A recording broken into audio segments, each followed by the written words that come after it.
Dois amigos se reencontram e resolvem publicar as crônicas escritas, reminiscências da infância e da adolescência.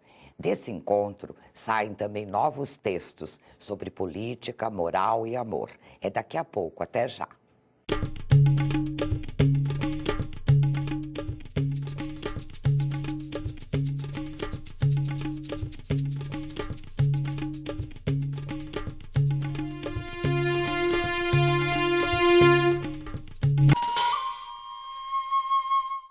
No programa de hoje, eu converso com Gabriel Soares e Pedro Pulzato Peruso, autores do livro As Madeleines das Freiras. Muito obrigada pela presença de vocês, é um prazer tê-los aqui pra conosco. Gente é um prazer também. Que bom. Pedro e Gabriel, vocês são de Birigui, interior de São Paulo, e várias crônicas do livro que vocês nos trazem são daquela época. Como foi viver no interior? Como era a escola naquela época? Vocês podem revezar, cada um conta as suas lembranças. Bom, eu e o Pedro, a gente se conhece desde da época da pré-escola, realmente, lá no colégio, das freiras, lá em Birigui. E era uma época que não tinha muita internet, estava meio que começando, assim, sabe? Não tinha YouTube, essas coisas de hoje. E era uma época, assim, que eu vou te dizer, não foi muito boa pra gente. Até esses textos que a gente coloca... Alguns deles a gente percebe. Porque foi uma época, assim, pelo menos para mim, não sei do Pedro, que a gente sofreu muita... Nem tinha essa palavra bullying na época ainda, mas bullying intelectual, eu diria, sabe? Das partes das freiras, dos ensinos delas e tal. E aí por isso que a gente resolveu depois fazer um livro, assim, que é bem crítico em relação a isso, né? Vocês já escreviam essas coisas lá atrás, né? Esses textos, a maioria dos textos são dessa época, né? Mas os textos foram escritos há 5, algum outro 7 anos. Mas eles tratam dessa época, assim, da época do Colégio das Freiras e tal. Pedro, a sua lembrança também é desse tipo? Sim, sim. A infância numa cidade pequena, ela é tranquila comparando com uma cidade grande como São Paulo, mas eu me recordo de um episódio em que uma professora pediu para a gente escrever ali um texto em conjunto, né? E eu, Gabriel, mas alguns outros colegas nesse grupo, não sei se você vai se recordar. E ao final a professora olhou, nós fizemos uma letra de um rap na época. E ela disse, tá, mas essa música é de quem? E nós dissemos, não, é nossa. Ela disse, não é possível.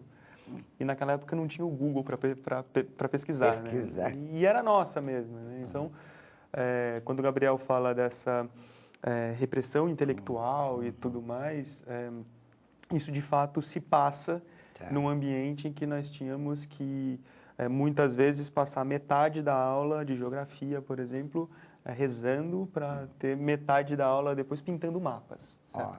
Então, enfim, quando a gente poderia estar, ou nós estávamos naquela ocasião com muita sede de pensar, de aprender.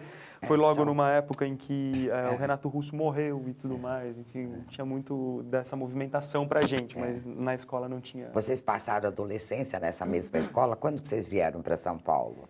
Eu vim para São Paulo para fazer a faculdade de jornalismo em 2003, por aí. E a adolescência a gente passou o começo dela, assim, pelo menos eu, lá em Birigui, e depois eu acabei morando fora também, na Inglaterra, uma época. Mas o finalzinho da adolescência em Birigui e o começo dessa fase adulta, a gente pode dizer, aqui em São Paulo. Aqui em São Paulo, já livre do jugo das freiras. Pedro, hoje você é formado em Direito, né? Está fazendo doutorado, já terminando, e é professor. Como advogado, você luta pelas causas dos direitos humanos. Você já tinha interesse pela escrita antes de começar a fazer, a se formar em Direito? Sim, eu comecei a ter interesse na escrita por volta dos 15, 16 anos, quando eu conheci o Álvares de Azevedo e comecei a ler muito aquilo e gostava muito daquele estilo na ocasião. e eu já escrevia alguma coisa, rabiscava alguma coisa por ali, né? 15, 16 anos. Naquela época eu nem pensava em fazer direito. Não, né? Não, o direito veio depois por um acaso. Tá. Né? Hoje eu gosto muito, mas veio por um acaso. A gente não sabe por que faz, às vezes, as escolhas, não é? E você, Gabriel, você é formado em jornalismo, você tem uma livraria em Birigui, mas você se dedica atualmente a uma banda de rock, né? Como é que você se divide, assim, literatura, música, a loja, a livraria? Eu sempre gostei muito de ler, assim. Eu comecei a ler tarde. Comecei a ler com 19, 20 anos. Hoje eu estou com 31. Na época do Colégio das Freiras mesmo, eu não conseguia ler nada. Eu não gostava de ler os livros que era obrigado a ler. Eu não gostava mesmo de literatura, mas eu sempre gostei de fazer rock.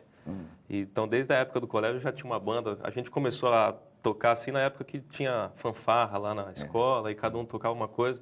Enfim, aí depois dos 20 anos eu comecei a ler bastante.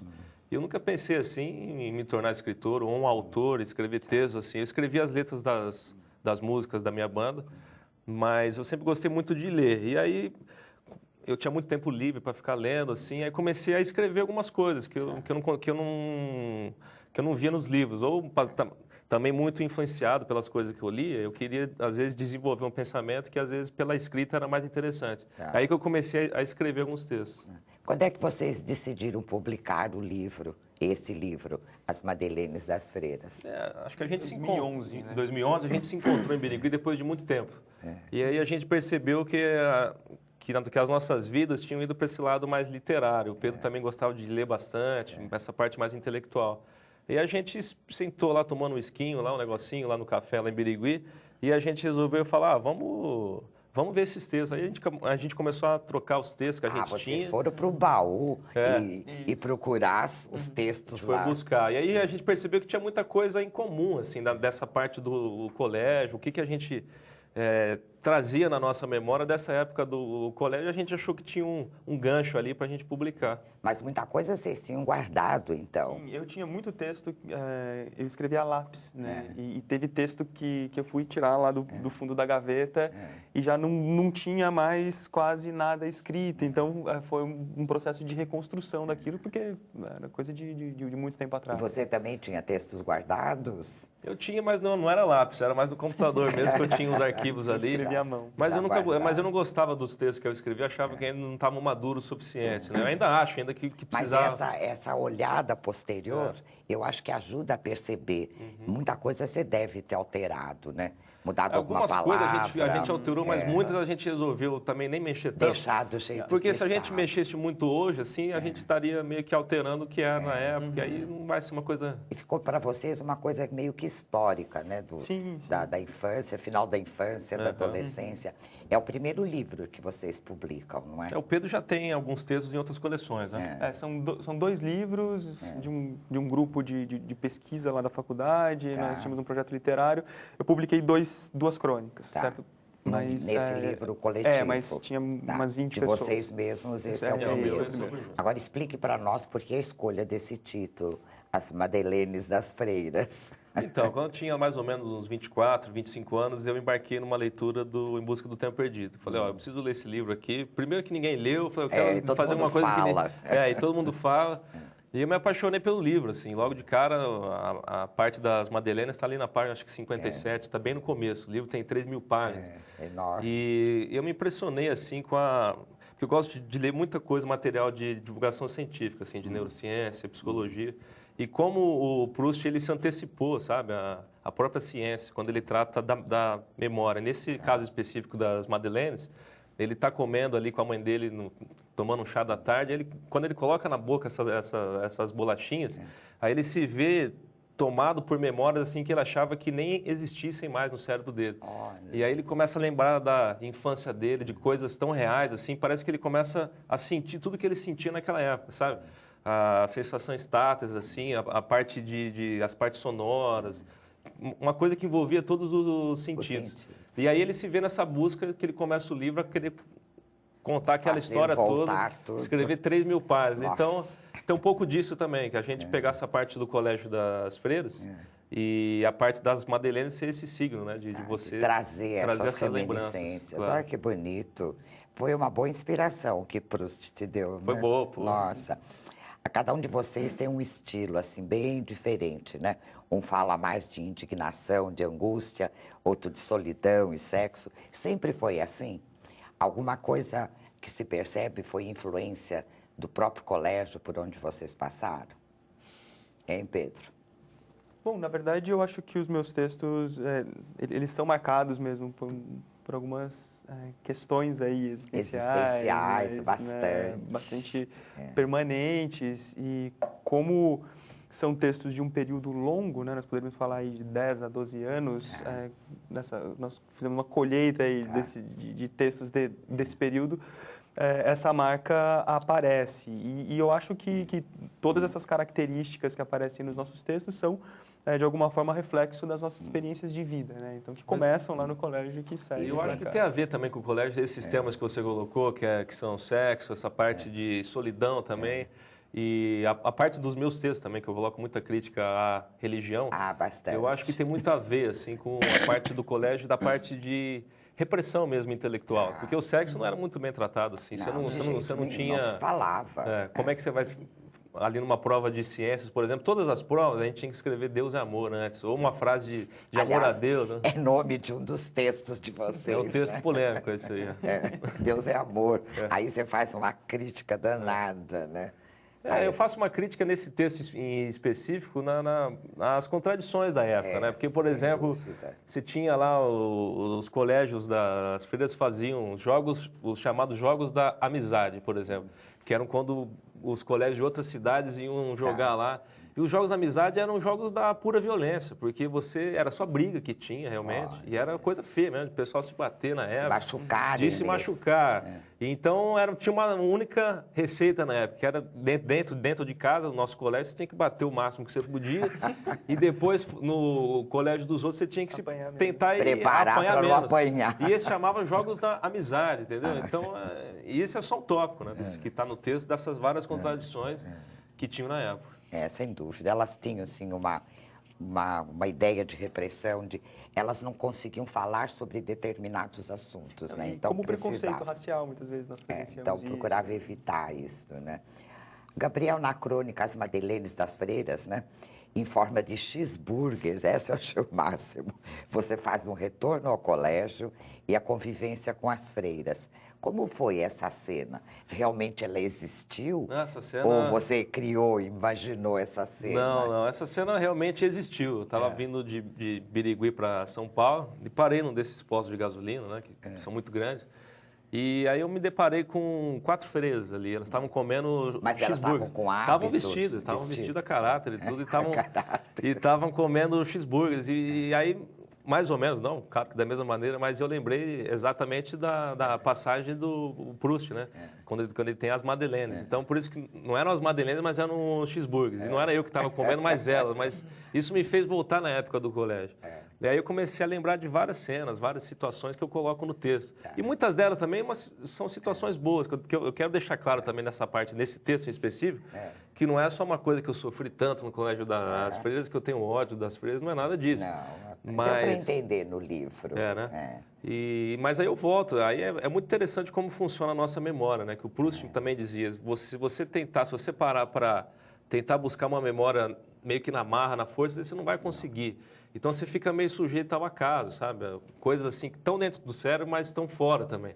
Então quando você é atingido por uma coisa externa, uma coisa externa que faz você se lembrar de uma época... É interessante isso, eu gosto muito disso. Alguma coisa externa que desperta em você uma memória que você tem que estar lá reservada, né? E daqui a pouco eu volto com Gabriel Soares e Pedro Pulzato Peruso para falar mais sobre o livro As Madeleines das Freiras. Não saia daí, o Artiletra volta já.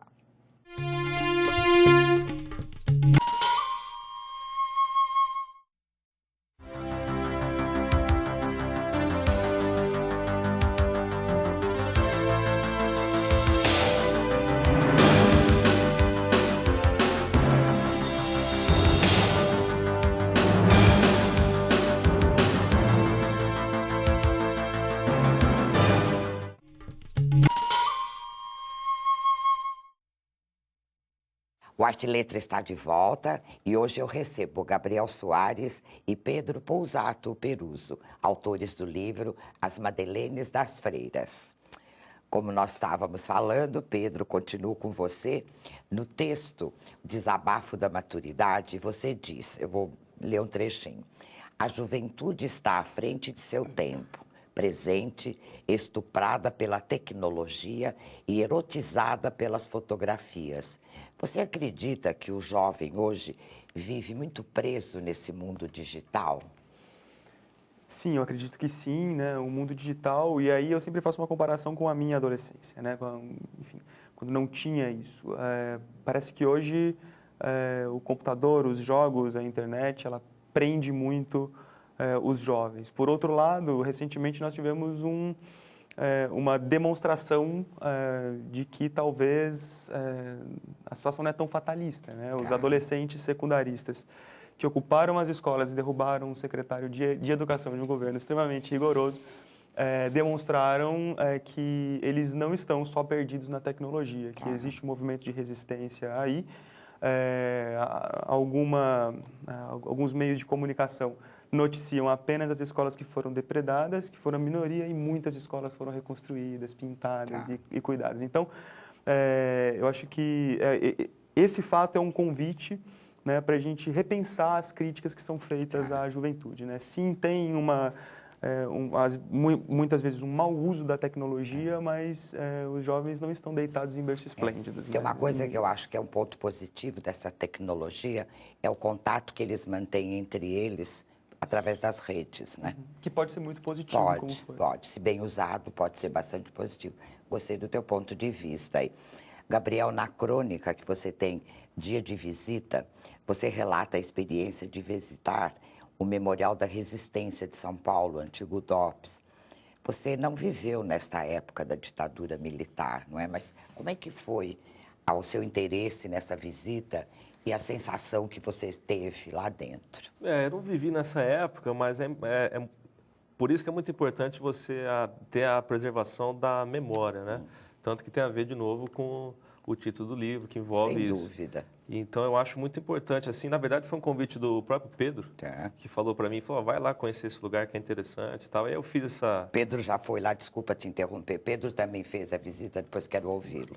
E aí ele falou, vai lá que é interessante. Inclusive, ele até estava passando para os alunos dele, eu acho, esse trabalho para eles irem lá e depois narrar essa experiência. E aí eu fui sozinho, foi numa tarde assim, bastante interessante, bastante introspectiva. E aí eu faço essa narrativa de como foi desde do momento que eu pego o metrô e desço lá na Estação da Luz até chegar lá. Mas eu acho bastante importante você preservar a memória. Por exemplo, lá em Buenos Aires, eu falo isso no texto, tem a Escola de Mecânica Armada, que é um memorial também, mas muito mais forte, assim, porque tem a foto dos torturadores hoje mais velhos, com aquela cara mais senil, assim, que dá até quase dó, mas você não tem. O vovozinho que está ali, né? Que foram os torturadores da época. Mas isso se trata de preservar a memória, entendeu? Não é porque você não viveu uma época que você não pode se indignar ou que você vai esquecer. Ao contrário, se a gente não preservar essa memória coletiva aí do que aconteceu, essa memória histórica, a gente vai ter bastante problema, né? Provavelmente, né? Você também sentiu-se bem perturbado? Sim, muito perturbado, porque, enfim, esse meu trabalho, né, com educação, com adolescente, com jovem, dentro dos direitos humanos, né, me mostra uma realidade de que a ditadura militar ainda não acabou para pessoas pobres, negras e que vivem nas periferias. Ainda existe, né? É uma ditadura bastante pesada ali.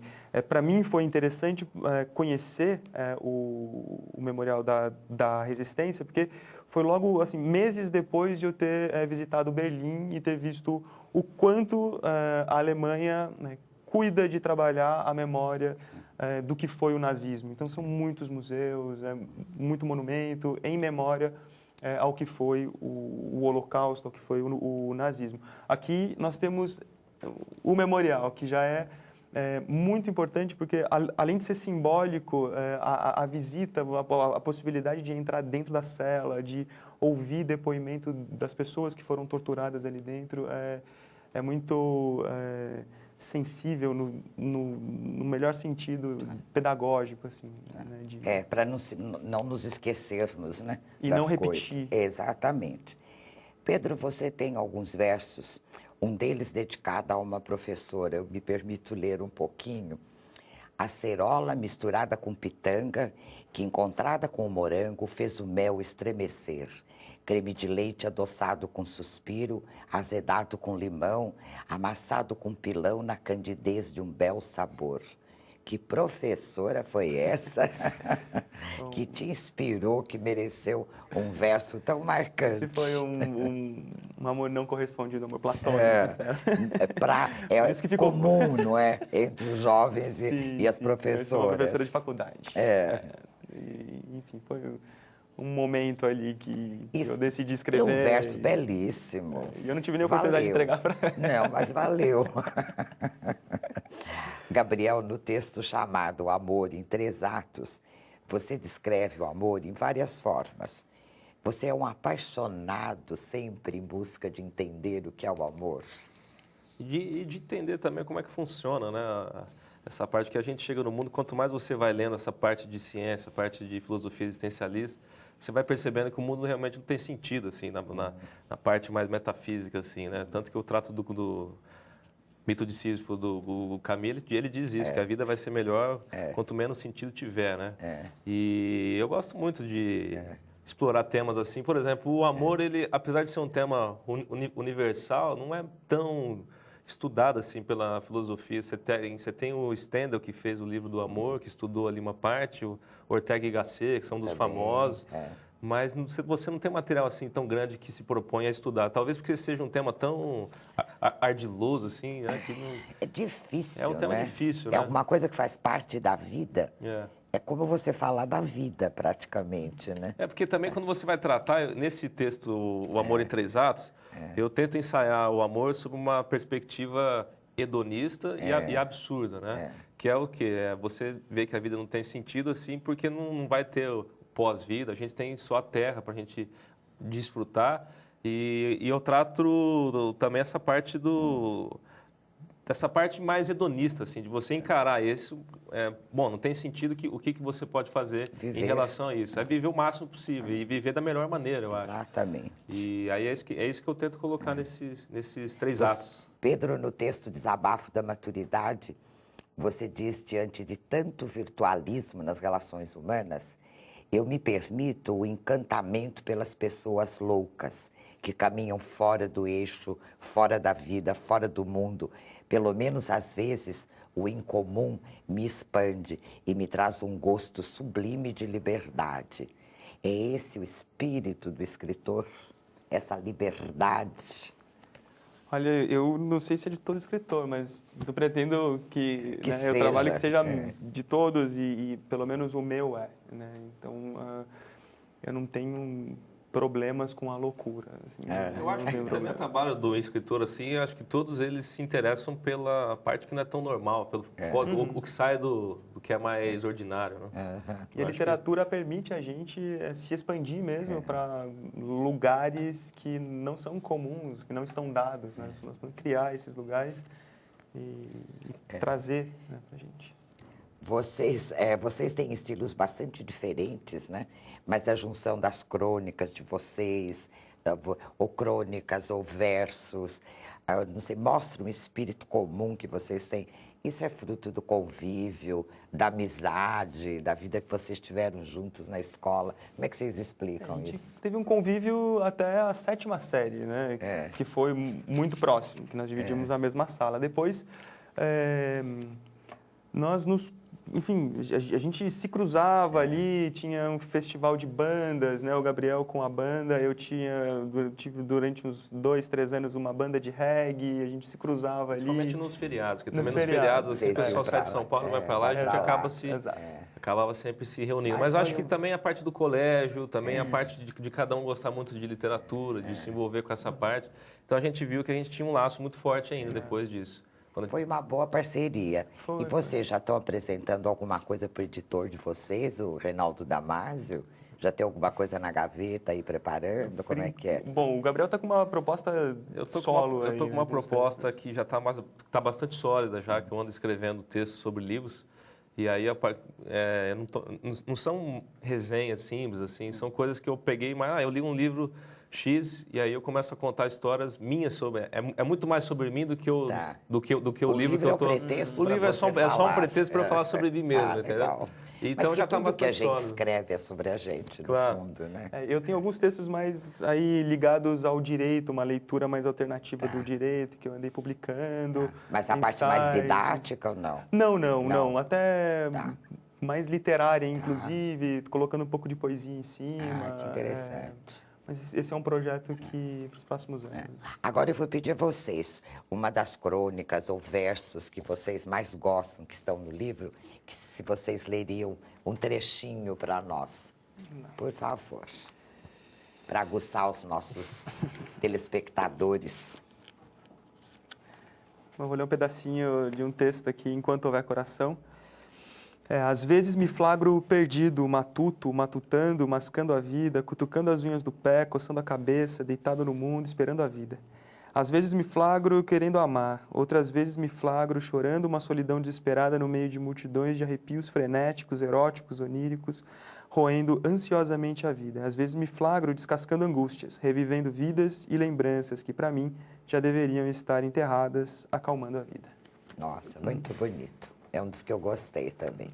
Vamos aqui. ver o do Gabriel. Vamos ver aqui. Deus é amor. Deus é amor. Deus é amor, vamos ver essa parte aqui. Que continuem as imagens patéticas de um Cristo sofrido, pregado e impotente nas paredes das escolas. Se isso despertar o desejo da potência, da rebeldia e da subversão. Que continue o ensino das histórias bíblicas fajutas nas aulas de ciências. Se isso aguçar o senso crítico. Ótimo, muito bom. Você não é contra, que continue lá. Que continue, mas que porque sirva funcionou. de material, não é? Porque para mim funcionou, então acho que pode continuar. Vai ter mais rebeldes lá. Muito bom. E está produzindo excelentes resultados. Obrigado. Muito obrigada novamente Obrigado, pela presença de vocês. Obrigado, um prazer. Sucesso sempre. obrigado. E quando tiverem mais algum livro, venham aqui A com a gente gente. volta. Obrigado. Muito obrigado. No programa de hoje, eu conversei com Gabriel Soares e Pedro Pousato Peruso, autores do livro As Madeleines das Freiras. O Arte e Letra fica por aqui e a gente se vê no próximo programa. Até lá.